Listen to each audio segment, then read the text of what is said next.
Hi, I'm Michelle with Bird Consulting, and in this video, I want to share with you one of my absolute favorite tools, the Wallace Inline Editor.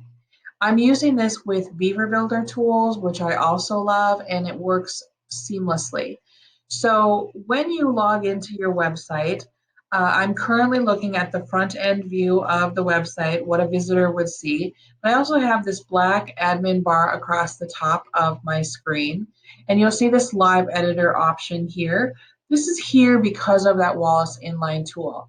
So the live editor allows you to be on the front end of your website and make some very simple changes to links, to text, to some images, some just simple things that as you're looking at your website, you might think, oh, I don't like how that sounds, or oops, I have a typo, or I'd like to change out that image.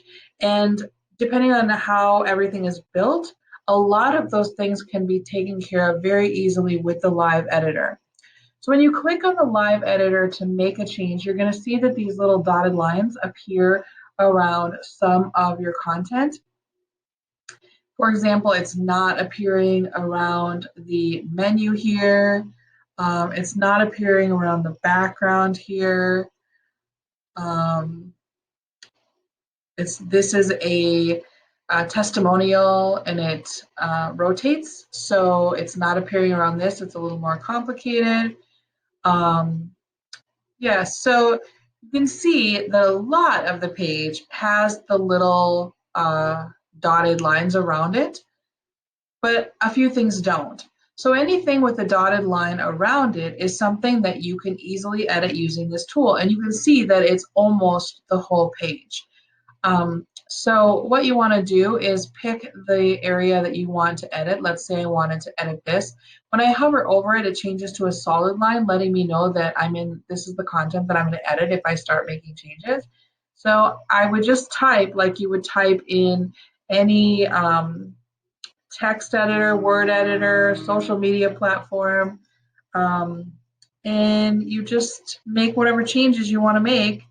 And then when you're all done and you like what you have, you come down into the lower left-hand corner and click on Done. If you've made changes, it's going to give you this discard or publish option, which you can choose from depending on if you're satisfied with what you've completed or not. If you're not satisfied, you can just discard all your changes and you're good to go and you can start fresh. If you do like what you did, you can go ahead and just publish it. So I'm just going to discard because we didn't actually make any changes and I don't want anything messed up on the front end here. But you can go through your whole site this way. So let's take a look at a couple of other options. This here is actually an image. So when I click on that, I get this editing box, which brings me right into my media library, which is amazing. And then I can just either upload a new photo or grab one from the media library that's already there.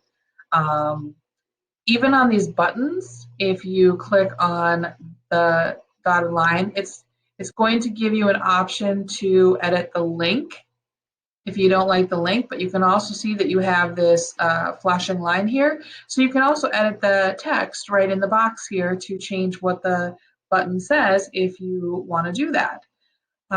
So as you can see, it's really simple to make fairly simple edits site-wide. You'll be able to tell right away if there are areas that you need to go in and use your other tools. In my case, it's the Beaver Builder page builder to make those edits. And I do have another video here with an overview of Beaver Builder on my YouTube channel, and that will give you a general idea of how to move around easily in there if you want to check that out. Thanks for watching with me, and I hope this is helpful. If you need more help, please reach out in the comments below or message me. I'm happy to help. Thank you.